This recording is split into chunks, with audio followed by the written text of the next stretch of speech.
My lecture is on the Tuskegee Study, the 50th anniversary of its uncovering, the story, and lessons. This is a story that needs to stay forever on the moral horizon of doctors. The Tuskegee Study was initiated by the Public Health Service, the PHS, in 1932.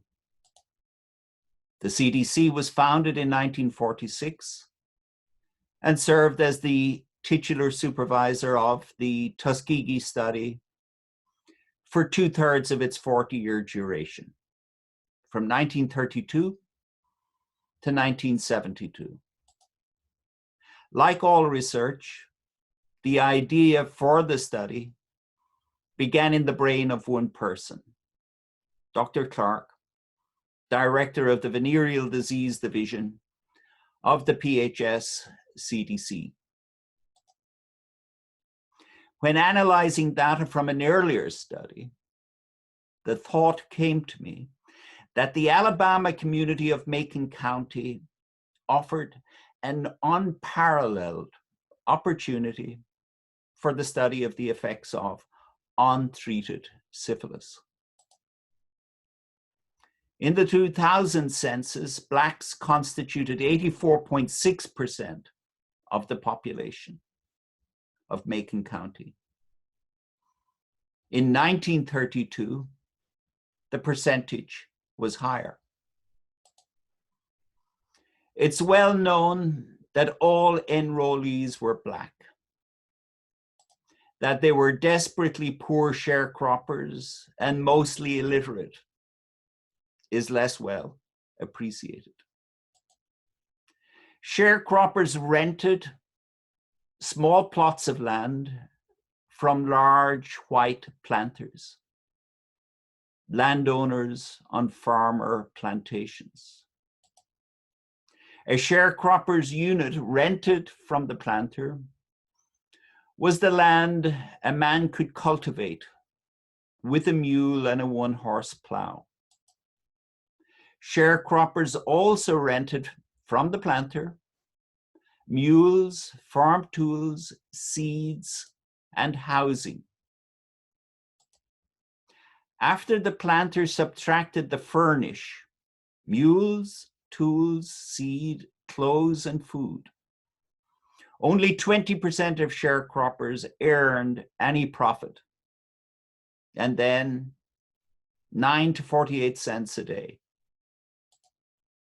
Food and items for living were bought through credit at the company store, often owned by the planter. Money rarely changed hands between the planter and sharecropper, as the entire system was built on credit, that peonage. Sharecroppers paid the loans by pledging a percentage of the crop, often 2/3 or more, at harvest time to the planter. Sharecroppers were forbidden by law from leaving the land until all debt was paid, debt peonage. A picker was paid 50 cents for 100 pounds of cotton. 100 pounds of cotton weighs like 100 pounds of feathers. And as a reminder, 50 pounds is the airline baggage allowance. That peonage turned a sharecropper into an effective slave of the planter. The system persisted in the Deep South into the 1940s. The Surgeon General wrote to the principal of the Tuskegee Institute. The study offers an unparalleled opportunity for carrying on this piece of scientific research, which probably cannot be duplicated anywhere else in the world. Presumably, Dr. Cumming was not intending any irony. The PHS CDC investigators enrolled 399 men with syphilis and 201 non-syphilitic controls. The PHS CDC doctors deceived the men into thinking they were being treated for bad blood, a colloquialism for several ailments. The PHS CDC doctors intentionally withheld effective therapy for 40 years against syphilis, a then life-threatening illness, and misled the men into thinking the medications they received, aspirin and vitamin tonic placebo, were effective against their disease. Once baseline measurements were obtained, the future CDC director, Dr. Vandeleer, decided to check for evidence of neurosyphilis. Dr. Vandeleer realized the men might refuse lumbar puncture if they knew it was solely for diagnostic purposes. To entice cooperation, Dr. Vandeleer told the men he would give them a special therapy, free spinal shots, deceiving them into thinking the lumbar punctures were therapeutic. The final step in data collection was to obtain pathological specimens at autopsy. Dr. Wenger, another PHS investigator, wrote to Dr. Vandeleer, "As I see it, we have no further interest in these patients until they die. If the colored population become aware that accepting free hospital care means a post-mortem, every darky will leave Macon County. To coax enrollees into hospital when severely ill, the PHS CDC doctors promised to pay their burial expenses, a very strong inducement given the importance of funeral rites in the cultural life of rural Blacks. Dr. Parent served as Surgeon General from 1936 to 48, critical years of the Tuskegee Study. He launched a vigorous campaign to eradicate venereal disease using mass screening and mobile treatment clinics. A protege of FDR, Dr. Perrin featured on the cover of Time, and he was the creator of the NIH Extramural Grants Program. When Dr. Perrin's mobile treatment unit reached Macon County, PHS staff instructed local doctors, "He's under study and not to be treated." Dr. Heller was chief of the VD division of the PHS CDC and supervised the Tuskegee Study between 1943 and 1948, during which time penicillin was introduced and the Nuremberg Code promulgated. Dr. Heller subsequently served as director of NCI, the National Cancer Institute, and president of Sloan Kettering. At his death, the New York Times published a glowing obituary without mentioning Tuskegee.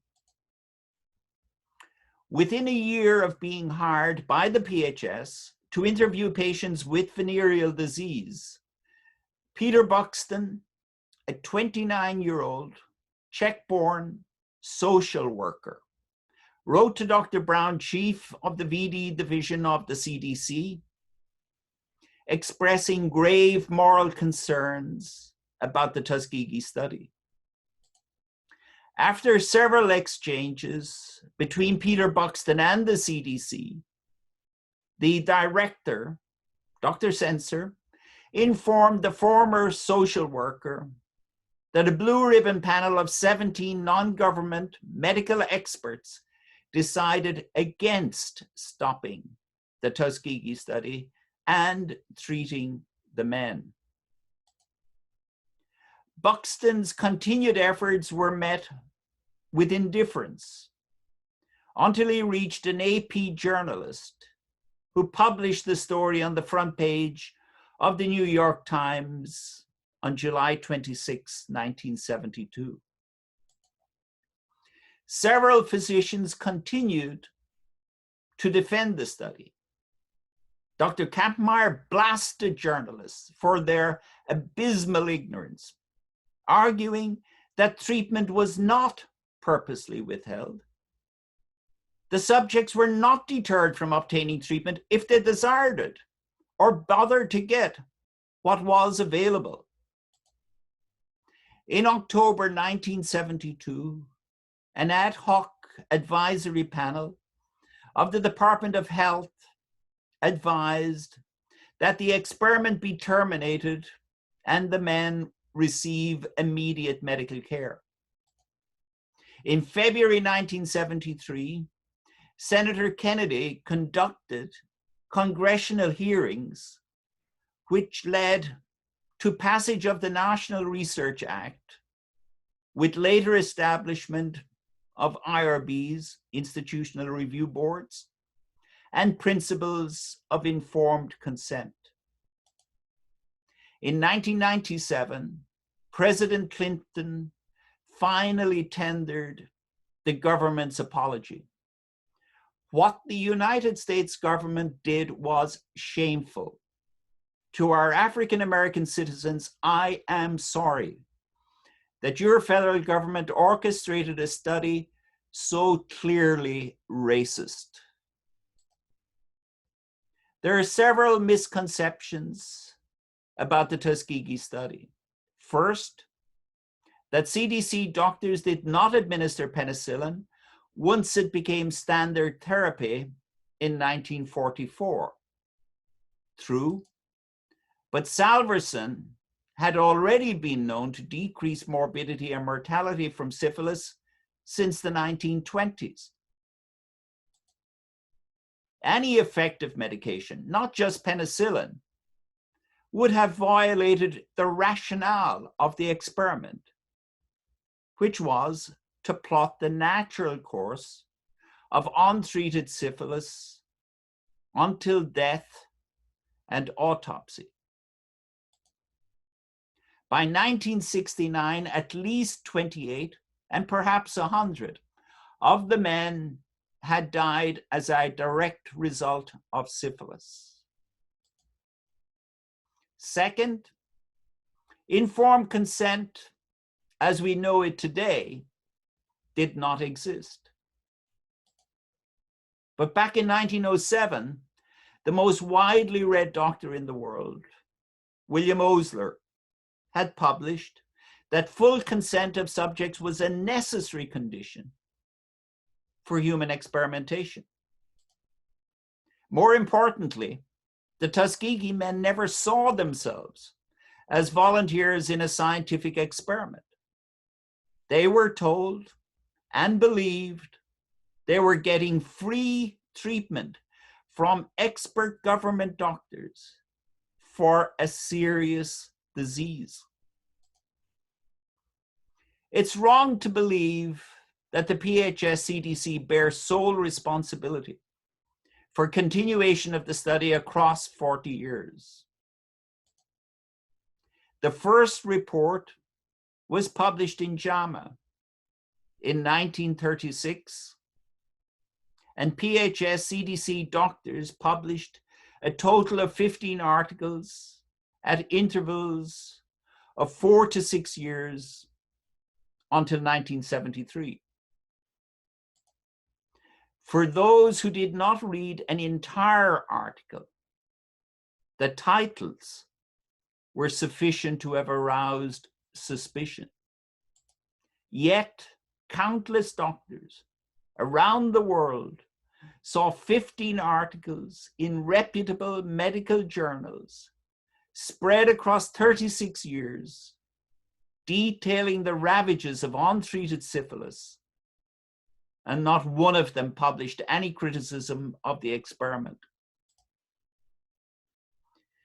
It is tempting to look at the young field researchers as mere functionaries, following orders. This is wrong. These doctors consciously lied to the men about the withholding of effective therapy and other details. They were perpetrators. When the Tuskegee Study was uncovered in 1972, it was difficult to imagine that the PHS, CDC, NIH could contain a worse chapter in its history. In March 1946, the first ever NIH study section approved a proposal for transmission of syphilis to human volunteers and improved methods of prophylaxis to be conducted in Guatemala. The Guatemala principal investigator was Dr. Mahoney, recent recipient of the Lasker Award for demonstrating that penicillin eradicated syphilis. Two other 1946 Lasker awardees, Corey and Landsteiner, also received the Nobel Prize. In 1946, 31-year-old Dr. Cutler, assisted by other CDC PHS physicians and staff, arrived in Guatemala City to conduct the experiments. The original plan was to induce syphilis in prisoners in the Central Penitentiary through sexual intercourse with infected prostitutes. Prostitution was legal in Guatemala, and it was also legal for prostitutes to visit men in prison. These experiments proved largely unsuccessful. Next, the CDC doctors tried to induce infection by inoculating psychiatric patients and children in an orphanage. The investigator notebooks contain vivid details. When women remained uninfected, NIH-funded physicians describe moistening a cotton-tip swab with gonorrhea pus, inserting it into the cervix, and swabbing it around with considerable vigor. Over 1,300 individuals were intentionally exposed to infection. 61 to 87% showed evidence of disease. The American doctors studied other modes of transmission. When one psychiatric patient, Bertha, had syphilis injected into her arm, only bumps resulted. On August 23, 1948, Dr. Cutler put gonorrhea pus from a male participant into Bertha's eyes, urethra, and rectum. Her eyes filled up with pus, and 4 days later, Bertha died. It's wrong to perceive Dr. Cutler as a Dr. Mengele type scientist, acting autonomously. The principal investigator, Dr. Mahoney, was the preeminent physician scientist of the day. He was kept fully apprised and wrote frequent, encouraging letters to Dr. Cutler. Your show is already attracting rather wide and favorable attention up here. Another CDC investigator, wrote to Dr. Butler about a conversation with the Surgeon General. He's very much interested in the project. And a merry twinkle came into his eye when he said, you know, we couldn't do such an experiment in this country. How can it be that problems splashed on a newspaper are clear in retrospect, yet previously extremely accomplished physician scientists had seen no problem? Lack of imagination, rationalization, and institutional constraints are formidable obstacles. Only moral imagination, the ability to imagine ourselves in the shoes of an endangered individual, can alter our outlook. A common misperception is that moral judgment is linked to education. Peter Buxton had far less conventional education than many surgeon generals and CDC directors who had intimate knowledge of the Tuskegee study. Intelligence and education are not enough in human affairs. Character and conscience come first.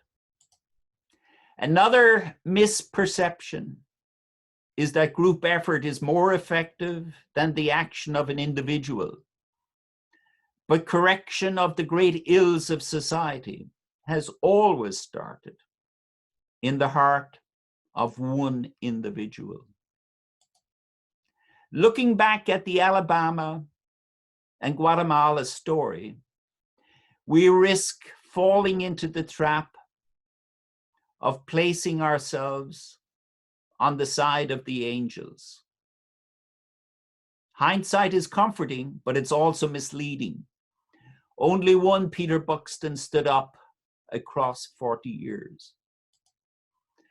Given the actions of the PHS CDC researchers who did much good in other parts of their professional lives, we need to approach today's ethical challenges with fear and trembling, Kierkegaard's phrase, and remember to pause and think, reflect and examine our conscience, have the courage to speak, and above all, the willpower to act. Thank you.